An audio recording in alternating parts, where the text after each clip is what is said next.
जय हिंद साथियों। आज हम लोग बातचीत कर रहे हैं कि टेंस की पहचान कैसे करेंगे।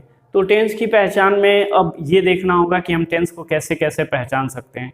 सवाल ये उठता है कि अगर हमको एक सेंटेंस दे देगा और उसमें से पूछेगा कि बताइए कि इस सेंटेंस का जो स्ट्रक्चर जो डिजाइन किया गया है वो किस टेंस से है, तो हमें टेंस का नाम बताना होता है। ऐसा केवीएस में और टीचर से संबंधित जो एग्ज़ाम होते हैं उसमें पूछते हैं।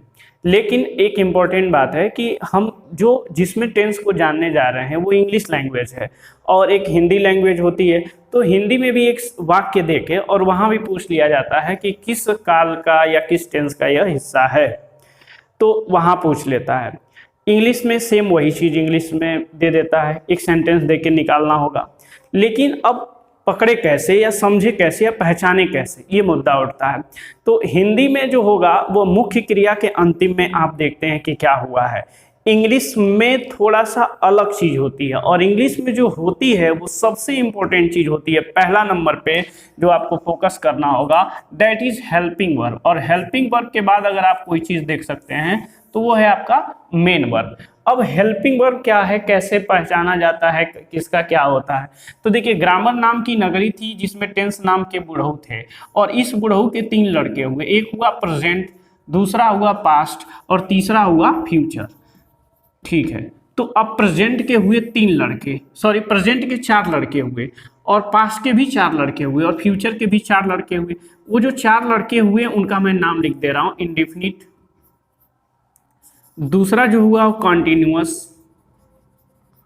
तीसरा हुआ परफेक्ट और चौथा हुआ इन दोनों का मिक्सर यानी परफेक्ट कॉन्टिन्यूअस। ध्यान दीजिएगा, परफेक्ट कॉन्टिन्यूअस मैं लिख ही देता हूँ, कई लोगों को तो ये भी नहीं पता होगा तो दिक्कत हो जाएगा। ये पीसी समझ जाएंगे, प्रियंका चोपड़ा की बात कर रहे थे तो वो नाराज हो जाएंगी बेचारी। ये 4, तो हर टेंस के, ध्यान देंगे, हर टेंस के जो 4 भाग होते हैं यानी प्रेजेंट के 4 भाग, पास्ट के 4 भाग और फ्यूचर के 4 भाग, ये हो जाएंगे। अब 4 भाग में प्रेजेंट के भी 4 हुए, पास्ट के भी और फ्यूचर के। तो प्रेजेंट, अब चूंकि हुआ क्या कि एक बार इस कॉन्टिन्यूअस का एक्सीडेंट हो गया और कॉन्टिन्यूअस बाजार गया था, बाजार में एक्सीडेंट होता है, हल्ला मचता है कि कॉन्टिन्यूअस का एक्सीडेंट हो गया, एक्सीडेंट हो गया। तो प्रेजेंट के पास भी और पास्ट फ्यूचर इन तीनों के पास, तीनों भागे भागे पहुंचे तो पता चला कि द कॉन्टिन्यूअस इज किसका, पास्ट का। तो पास्ट का कॉन्टिन्यूअस है। प्रेजेंट और फ्यूचर को बड़ा गुस्सा है कि भैया ये क्या हो रहा है, हम लोग अपना काम बर्बाद करके आए हैं। तो उन्होंने अपने पिताजी के पास गए, कौन, इस बुढ़ऊ के पास। तो इन्होंने कहा कि पिताजी कोई सॉल्यूशन निकालिए कि हम जान पाए कि कौन किसका लड़का है। तो उन्होंने कहा ठीक है, पहले तुम लोग का नाम रहेगा, यानी पहले बाप का नाम रहेगा, फिर बेटा का और फिर दादा का, यानी present indefinite tense, present continuous tense, present perfect tense, present perfect continuous tense. Same यही चीज past indefinite tense, past continuous tense, past perfect tense, past perfect continuous tense. Future में भी पूरा प्रोसेस सेम है। यहाँ तक बात आपको मेरे ख्याल से समझ में आ रहा है, यहाँ तक कुछ पूछता भी नहीं है और ये बहुत जेन्युइन बच्चों वाली बात होती है। लेकिन अब फंसने लगा मामला कि अब हम पहचाने कैसे। तो इन देखिए, हिंदी में तो इनका अलग अलग पहचान है, हम हिंदी में भी बात कर लेंगे, लेकिन पहले हम ये देखें कि इंडेफिनिट की, इंडेफिनिट क्या हेल्पिंग वर्ब लेता है। तो देखिए, पहले हम लेते हैं यहाँ डू डज, डू डज, और ये जो होता है यहाँ मैं ऊपर लिख दे रहा हूँ, ये होता है प्रेजेंट का, ये होगा प्रेजेंट का, और ये थोड़ा सा ऐसे ले लीजिएगा अगर आप देखना चाहें तो। उसके बाद से ये डू डज जो होता है ये डिड में कन्वर्ट हो जाता है, डू डज डिड में कन्वर्ट हो जाएगा और ये कहाँ आ जाएगा, पास्ट में आ जाएगा। और यही यहाँ से तो अब ये मामला होता नहीं है, लेकिन विल और शैल जहाँ कहीं भी होगा ये आ जाएगा आपका फ्यूचर में। चलिए, यहां तक हो गया। अब कॉन्टिन्यूअस में ध्यान देंगे। कॉन्टिन्यूअस क्या होता है कि प्रेजेंट कॉन्टिन्यूअस जो होता है वो इज आर लेता है। ठीक है, ये हो गया प्रेजेंट कॉन्टिन्यूअस हो गया। अब एक और इंपॉर्टेंट बात देखेंगे कि अब जो ये इज और है ये पास्ट में आके क्या हो जाता है, वाज हो जाता है, और ये जो आर है ये क्या होता है, वर हो जाता है। इंपॉर्टेंट पॉइंट आपको ध्यान रखना होगा, यानी इज जो होगा ही सी इट के लिए लगता है, एम जो लगता है आई के लिए लगता है, और इन दोनों यानी जो सारे इन सब्जेक्ट्स हैं इनके लिए वो केवल वाज ले लेगा। आर जो है बहुवचन के लिए लगता है तो वर यहाँ बहुवचन हो जाएगा। और ये जो फ्यूचर वाली बात है ये विल बी और आ जाता है क्या, शैल बी। ये ध्यान रखिएगा। यहां से अब बात आती है परफेक्ट की। तो परफेक्ट क्या करता है, प्रेजेंट परफेक्ट, देखिएगा ये प्रेजेंट ऊपर है, पास्ट यहाँ फ्यूचर, तो प्रेजेंट जो होगा वो लेगा हैव और हैज, हैव और हैज, और ये पास्ट में आके हो जाता है केवल हैड, और बाकी यहाँ फ्यूचर में विल हैव लग जाएगा, विल तो मिटेगा नहीं फ्यूचर में, और फिर क्या हो जाएगा, शैल हैव लग जाएगा। हम केवल पहचान की बात कर रहे हैं, केवल पहचान की अभी बात कर रहे हैं, तो ये वाला स्ट्रक्चर हमारे पास मिल गया। इसके बाद से क्या है, परफेक्ट कॉन्टिन्यूअस। देखिए परफेक्ट कॉन्टिन्यूअस इन दोनों को मिला के, परफेक्ट और कंटिन्यूअस यानी दूसरे और तीसरे को मिला के बना है चौथा, तो इन दोनों में झगड़ा हो गया। अब झगड़ा क्या होता है कि परफेक्ट कह रहा है कि मेरी हेल्पिंग वर्ब रहेगी और पास्ट कह रहा है कि मेरी हेल्पिंग वर्ब रहेगी, यानी बात आके रुक जाती है पहचान पे कि हमारी पहचान रहेगी बाकी तुम्हारा रहे या न रहे। तो इन दोनों के बीच में फिर ये मामला यहाँ पहुँचता है और फिर यहाँ कोर्ट क्या करती है, इसको सॉल्व करती है, और सॉल्व करके क्या निकालती है कि भाई देखो ऐसा करते हैं कि परफेक्ट का मतलब होता है काम पूरा हो चुका, कॉन्टिन्यूअस का मतलब है काम जारी है।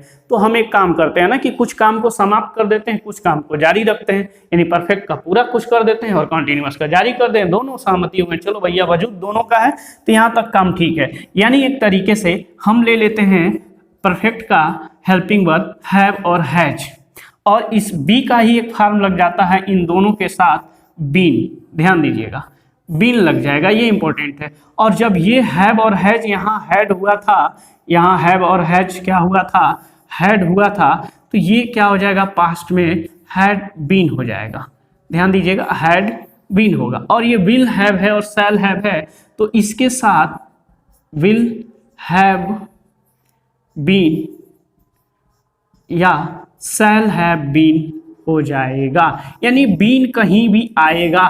बीन देखिए दो जगह आता है, एक तो हर टेंस के परफेक्ट में और पैसिव वॉइस में, तो ये दिमाग में रखिएगा। अगर कहीं भी विल हैव बीन या बीन कहीं भी है तो पहली प्राथमिकता बनती है कि परफेक्ट कॉन्टिन्यूअस आप बोलें। इसके साथ एक और बात ध्यान रखेंगे जो इंपॉर्टेंट होगा, अभी मैं उसके बारे में बातचीत कर ले रहा हूं, पहले यहां उसको ध्यान रखिएगा। यहां मैं मेन वर्ब लिख दे रहा हूं ताकि इसी के साथ ये भी बात निपट जाए।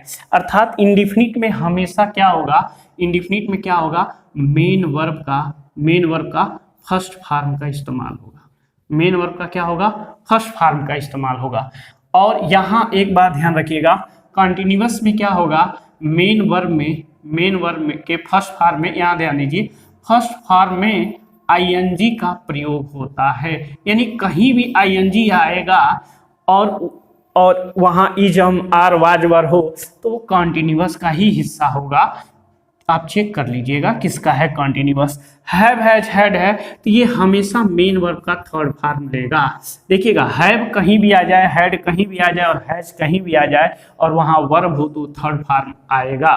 तो ये एक इंपॉर्टेंट बात यहाँ देख लेते हैं, will have been, shall have been और हैड बीन और हैव हैज बीन, इन सबके साथ मेन वर्ब का देखिएगा, मेन वर्ब का फर्स्ट फॉर्म लगेगा और फर्स्ट फॉर्म में लगना है आपको क्या, आईएनजी। इंपॉर्टेंट पॉइंट मिला क्या, यहाँ भी फर्स्ट फॉर्म में आईएनजी, यहाँ भी फर्स्ट फॉर्म में आईएनजी, लेकिन यहाँ दो और ऐसे चीज लगेंगे, टाइम शोइंग वर्ड जो कहा जाएगा सिंस और फार, ये लग जाएगा टाइम शोइंग वर्ड एडिशनल। लेकिन फ्यूचर में टाइम शोइंग वर्ड एक और आ जाता है, ध्यान रखिएगा मैंने यहाँ फ्यूचर का लिख दिया है। ये दो तो आते ही हैं, इनके अलावा आपको फ्रॉम भी आ जाता है और अप टू भी आ सकता है, ये ध्यान रखिएगा, यानी टिल भी आ सकता है, यहाँ तक एक तरीके से फ्यूचर में आ जाता है। यानी will have been, shall have been तो आया तो फ्यूचर है ही है, अगर सिंस फॉर न दे के यह दे दे तो वह क्या हो जाएगा, एक तरीके से परफेक्ट कॉन्टिन्यूअस हो जाएगा। अब देखिए सबसे इंपॉर्टेंट पॉइंट जो बचा रह गया वो क्या है वो है कि कौन ऐसे जो दो टेंस हैं कौन कौन ऐसे टेंस हैं जो हेल्पिंग वर्ब चाहते ही नहीं है, हेल्पिंग वर्ब लेके ही नहीं चलते हैं, तनहा रहते हैं, बिना हेल्पिंग विदाउट हेल्पिंग वर्ब रहते हैं, वो कौन कौन से हैं? तो वो दो टेंस हैं। एक है, मैं यहाँ क्या लिख दे रहा हूँ, एक मैं लिख दे रहा हूँ, ध्यान दीजिएगा, present, present indefinite, present indefinite का सिंपल सेंटेंस, प्रेजेंट इंडिफिनिट का सिंपल सेंटेंस जो होगा वो हेल्पिंग वर्ब नहीं लेगा, ये ध्यान रखिएगा। प्रेजेंट इंडिफिनिट का सिंपल सेंटेंस हेल्पिंग वर्ब नहीं लेगा। कई बार आपको मेन वर्ब में यस या यस जुड़ा हुआ मिलेगा, ये ध्यान रखिए, मेन वर्ब में यस या यस जुड़ा हुआ मिलेगा। और जो मेन वर्ब होगा वो क्या होता है, यस किस में लगता है, फर्स्ट फॉर्म में, ये ध्यान रखिएगा, मेन वर्ब के फर्स्ट फॉर्म में।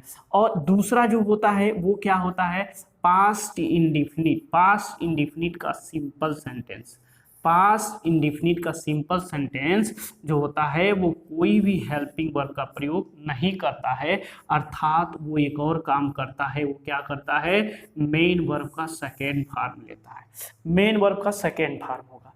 अब मेन वर्ब का सेकेंड फॉर्म ये लेता है, केवल और केवल यही एक ऐसा टेंस है जो मेन वर्ब का सेकेंड फॉर्म का इस्तेमाल, जैसे अब देखेंगे, अब इसके एग्जाम्पल को अगर मैं देखूं, मैं इसके एग्जाम्पल को देखूं कि कई बार एस या यस आएगा, कई बार नहीं आएगा। ये जो एस या यस आता है ना, वो he subject, she subject, it subject और कोई सिंगुलर सब्जेक्ट होगा, कोई सिंगुलर सब्जेक्ट होगा, उसके साथ मेन वर्ब में यस या यस लगता है। यस कहाँ लगता है, अगर वर्ब में ओ, सी एच ये सब आता है तो उसमें यस लग जाएगा, वो हम लोग कभी बातचीत कर लेते हैं। लेकिन पहले की एग्जाम्पल में लेता हूं, जैसे the sun rises, the sun rises in the east, यहां ध्यान दीजिएगा। अब द सन, सन उगने का काम किसने किया, उगने का, राइज करने का काम सन किया, सन डूअर है, सब्जेक्ट हो गया, सब्जेक्ट हो गया। सब्जेक्ट के बाद क्या होता है सिंपल सेंटेंस में, हेल्पिंग वर्ब या मेन वर्ब और ऑब्जेक्ट होता है। हेल्पिंग वर्ब, सन के बाद कोई helping verb, do, does, did, is, are, am, was, were, have, has, had कुछ भी नहीं आया।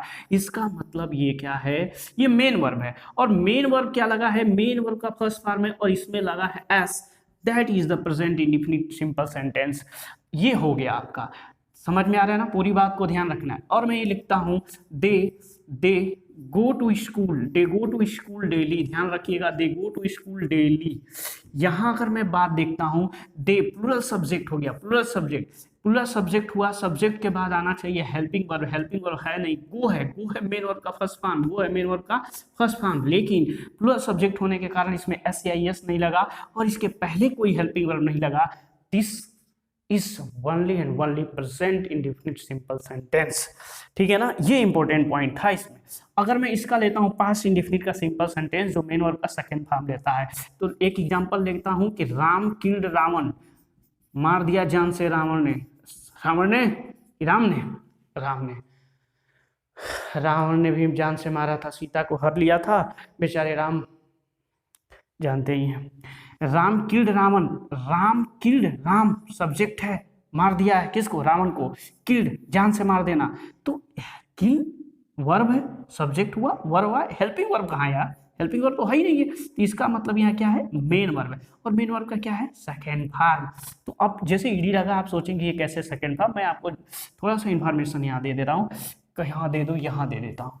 देखिए किसी भी वर्ब में ईडी लगा होगा, किसी भी वर्ब में ईडी लगा होगा तो उसका सेकेंड फॉर्म और थर्ड फॉर्म सेम होगा, सेकेंड फॉर्म और थर्ड फॉर्म जो होगा वो क्या होगा, सेम होगा। जैसे यहाँ मैं आपको लिख देता हूँ, ईडी लगा है, ईडी लगा है, सेकेंड फॉर्म और थर्ड फॉर्म सेम होगा, सेकेंड फॉर्म और थर्ड फॉर्म क्या होगा, सेम होगा। जैसे अगर मैं देखूँ राम किल्ड रावण, तो राम किल्ड रावण, किल्ड जो है यहाँ सेकेंड फॉर्म है, थर्ड फॉर्म कहना गलत होगा, क्यों, क्योंकि हेल्पिंग वर्ब नहीं है। अगर यही कहता कि ही हैज किल्ड मी या एनीबॉडी या अ गोट, बकरी कर सकते हैं ना एक बकरी, तो he has killed a goat, he has लिख दो यार, नहीं तो he has killed a good.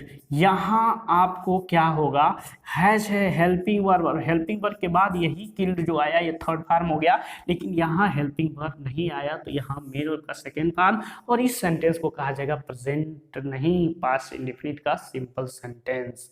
मेरे ख्याल से पूरी बात आप समझ चुके होंगे। इसके साथ साथ अब हम क्या करें, थोड़ा सा प्रैक्टिस करने के लिए 7-8 क्वेश्चन ले लेते हैं। आप जल्दी जल्दी से बता दीजिएगा कि कौन सा टेंस क्या है, कैसा है, इसके बारे में बातचीत। तो अब कुछ क्वेश्चन देख लें। अभी जो हमने टेंस पे बात किया तो उससे रिलेटेड बहुत बेसिक लेवल के क्वेश्चन है बच्चों वाला, तो आप इसको देख लीजिए। I learn my lesson, first question is I learn my lesson. तो अब मैंने आपको क्या बोला था कि आपको टेंस जब भी पहचानना है तो फोकस किस पे करना है, हेल्पिंग वर्ब पे फोकस करना है। आपको सब्जेक्ट मिला, हेल्पिंग वर्ब मिला नहीं मिला, लर्न आ गया, और लर्न सीखना मेन वर्ब है ना, लर्न। तो यहाँ मेन वर्ब आ गया, तो जब हेल्पिंग वर्ब नहीं होगा तो वहां मैंने क्या बोला था, या तो प्रेजेंट इंडेफिनिट का सिंपल या तो पास्ट इंडेफिनिट का सिंपल। तो पहले हम वह ऑप्शन हटाएं जो प्रेजेंट और पास्ट नहीं दिया है। तो प्रेजेंट परफेक्ट दिया है, ये कैंसिल हो गया। अब पास्ट इंडेफिनिट में और प्रेजेंट इंडेफिनिट में बैलेंस करना है। लर्न फर्स्ट फॉर्म है, लर्न सेकेंड फॉर्म होगा, लर्न थर्ड फॉर्म होगा, इसलिए अब हमें प्रेजेंट इंडेफिनिट को टिक करना होगा। पास्ट इंडेफिनिट गलत हो जाएगा क्योंकि सेकेंड फॉर्म नहीं है। अब देखिए ही दूसरा question, he never tells a lie. मैंने फिर बोला था कि tells a lie, tells a lie, helping verb न मिले तो मेन वर्ब को भी चेक कर सकते हो, हेल्पिंग वर्ब भी चेक करोगे। नेवर हेल्पिंग वर्ब नहीं दिया है, हेल्पिंग वर्ब नहीं दिया, इसका मतलब फिर प्रेजेंट या पास्ट का इंडेफिनिट। तो प्रेजेंट इंडेफिनिट सिंपल दिया है, प्रेजेंट इंडेफिनिट नेगेटिव दिया है, पास्ट इंडेफिनिट नेगेटिव दिया है, फ्यूचर दिया है, फ्यूचर तो वैसे ही कैंसिल हो जाएगा। तो अब क्या देखोगे, ही नेवर टेल्स अ लाई, तो एस लगा है यहाँ देखो, तो ये हो जाएगा। मैंने क्या बोला था, जब मेन वर्ब में एस लगेगा तो प्रेजेंट इंडेफिनिट होगा, लेकिन यहाँ दो जगह प्रेजेंट इंडेफिनिट दिया, यहाँ दिया प्रेजेंट इंडेफिनिट का सिंपल और यहाँ दिया है प्रेजेंट इंडेफिनिट का निगेटिव। तो यहाँ आप देखेंगे नेवर, ये नेवर आ गया, और नेवर है निगेटिव वर्ड, निगेटिव वर्ड है, इसलिए प्रेजेंट इंडेफिनिट का निगेटिव होगा, प्रेजेंट इंडेफिनिट का निगेटिव सेंटेंस होगा, सिंपल नहीं होगा, कैंसिल हो गया। Which book do you want, ये चेक करिए तो which book do you want, कुछ नहीं पढ़ना है, टेंस पूछ रहा है, केवल हेल्पिंग वर्ब को चेक करिए। हेल्पिंग वर्ब डू है, डू डच प्रेजेंट इंडेफिनिट के सिंपल में आता है, इसी का डिड पास्ट से इंडेफिनिट हो जाता है। प्रेजेंट इंडेफिनिट हो गया, पास्ट इंडेफिनिट गलत होगा, फ्यूचर इंडेफिनिट गलत होगा, नन ऑफ दीज गलत होगा, इनमें से कोई नहीं, अर्थात प्रेजेंट इंडेफिनिट वाला आंसर करेक्ट होगा। इसको मैं टिक कर लेता हूं। आई लव चुड़ैल, चुड़ैल से लव कर रहा है, तो यहाँ हेल्पिंग वर्ब नहीं है, यहाँ हेल्पिंग वर्ब नहीं है, सब्जेक्ट है लव, आई का जो वर्ब है वो लव है, आई सब्जेक्ट है, सब्जेक्ट के बाद यहाँ क्या मिला, मेन वर्ब, और मेन वर्ब के पहले कोई भी हेल्पिंग वर्ब नहीं है। फिर प्रेजेंट इंडेफिनिट या पास्ट इंडेफिनिट, प्रेजेंट इंडेफिनिट यहाँ है रोक लेंगे, पास्ट इंडेफिनिट यहाँ रोक लेंगे, प्रेजेंट इंडेफिनिट का निगेटिव चेक कर सकते हैं, नन ऑफ दीज, इनमें से चेक करिए। निगेटिव सेंटेंस, निगेटिव वर्ड कहीं दिया है, नहीं दिया है तो निगेटिव वाला कैंसिल हो गया। पास्ट इंडेफिनिट सेकेंड फॉर्म दिया है, नहीं, first form, love first form होता है, तो प्रेजेंट इंडेफिनिट आंसर क्या हो गया, करेक्ट हो गया। नेक्स्ट देखते हैं, he gave me a Valentine Day gift yesterday। ध्यान से देखिए, he gave me a Valentine Day gift yesterday, मैंने बोला था yesterday बीता हुआ कल, तो प्रेजेंट नहीं हो सकता है, क्यों, और यहां दिया है क्या, गिव का सेकेंड फॉर्म गिव, और सेकेंड फॉर्म कहाँ आता है, सेकेंड फॉर्म केवल एक जगह आता है और वह है प्रेजेंट इंडेफिनिट का simple sentence, sorry past indefinite का सिंपल सेंटेंस। तो ये है प्रेजेंट परफेक्ट, परफेक्ट तो होगा नहीं, पास्ट इंडेफिनिट का सिंपल होगा, रोक सकते हैं, पास्ट परफेक्ट है, गलत हो जाएगा, प्रेजेंट इंडेफिनिट है, इंडेफिनिट का नहीं है, क्योंकि प्रेजेंट इंडेफिनिट क्यों नहीं है, क्योंकि यहाँ सेकेंड फॉर्म है। चलिए ओके, मेन वर्ब का सेकेंड फॉर्म देखते हैं। हाउ मच मिल्क, यहाँ हेल्पिंग वर्ब आ गया क्या, डिड, केवल हेल्पिंग वर्ब देखना, how much milk did Mayawati drink every day in morning, इससे कोई मतलब नहीं है, हमको हेल्पिंग वर्ब देखना है अगर टेंस को पहचानना है तो। ये हो गया सिंपल पास्ट, ये हो गया पास्ट परफेक्ट। डिड आया है तो इंडेफिनिट में जाता है, परफेक्ट में नहीं जाएगा। सिंपल प्रेजेंट, ये प्रेजेंट डिड में नहीं, डिड जो होगा प्रेजेंट में नहीं जाएगा, वो पास्ट का केस है। दो ऑप्शन हमारे पास बच गया है, सिंपल पास्ट और नन ऑफ दिस। इन दोनों में से बताइए मैं किसको लगा दूं, सिंपल पास्ट को लगा दूं या नन ऑफ दिस को लगा दूं। एक सेकेंड के सोच लीजिए, डिड आया है, सिंपल पास्ट लगाएं कि नन ऑफ दिस लगाएं, सोचिए। 2 सेकेंड, 3 4 5, आपका आंसर आ गया नन ऑफ दिस और दैट आंसर इज रॉन्ग। देखिए ये गलत आंसर है, ये आंसर क्या होगा, सिंपल पास्ट। सिंपल पास्ट को ही प्रेजेंट इंडेफिनिट टेंस भी कहा जाता है, इसलिए सिंपल पास्ट कहिए या प्रेजेंट इंडेफिनिट कहिए, दोनों का मतलब एक ही होगा। ये ध्यान रखिएगा, थोड़ा सा स्टार लगा लीजिए इसको। I have been suffering, have been आ गया है, ध्यान दीजिए, और साथ साथ सफरिंग आईएनजी भी है। सिंस फार आए, सिंस आ गया है तो हैव बीन के साथ सिंस आ गया, हैव लगता है प्रेजेंट के लिए और सिंस है तो लगेगा प्रेजेंट के परफेक्ट और कॉन्टिन्यूअस के लिए, अर्थात पास्ट परफेक्ट है, केवल परफेक्ट पास्ट का है, खत्म पास्ट इंडेफिनिट है, इंडेफिनिट में होगा नहीं। पास्ट कॉन्टिन्यूअस है, कॉन्टिन्यूअस है, ध्यान दीजिए, केवल कॉन्टिन्यूअस है, गलत हो जाएगा। नन ऑफ दीज वाला जो आंसर होगा वो करेक्ट हो जाएगा। क्यों, क्योंकि यह होगा आपका present, present perfect, present perfect continuous tense. तो यहाँ ऑप्शन में नहीं था तो नन ऑफ दीज को, अब ऐसा नहीं है कि नन ऑफ दीज है तो वो आएगा ही नहीं, कभी ऐसा गलत होगा, वो कहीं ना कहीं तो आ ही जाता है कुछ। अब देखिएगा, who is beating your servant, is है यानी कॉन्टिन्यूअस, आईएनजी, इस किसका कॉन्टिन्यूअस है, प्रेजेंट का, प्रेजेंट का कॉन्टिन्यूअस। देखिए present continuous, past continuous, future continuous, future होगा नहीं, नन ऑफ दीज होगा नहीं, पास्ट का होगा नहीं क्योंकि वाज वर्ब नहीं है, प्रेजेंट कॉन्टिन्यूअस आंसर क्या हो जाएगा, करेक्ट हो जाएगा। तो मेरे ख्याल से ये पूरी बात आप समझ चुके हैं। अब नींद आ रहा है तो इसलिए क्या किया जाएगा कि ये जो बेसिक क्वेश्चन है इसको मैंने करा दिया, इसी का एडवांस टर्म कि कैसे और क्वेश्चन पूछा जा सकता है, इसी पे थोड़ा सा 10 मिनट 7 मिनट और लेके इसका एडवांस क्वेश्चन करा दिया जाएगा। फिर आपको choose the error parts, tense base कैसे होगा उसको भी देखा जाएगा, तब तो मजा आएगा कि किस तरह से क्वेश्चन बनता है। तो फिलहाल मेरे ख्याल से अब बात समझ में आ गया होगा आपको। नींद आ रही है, अब आवाज़ बदलेगी तो इसलिए गुड नाइट, शुभ रात्रि, जय हिंद।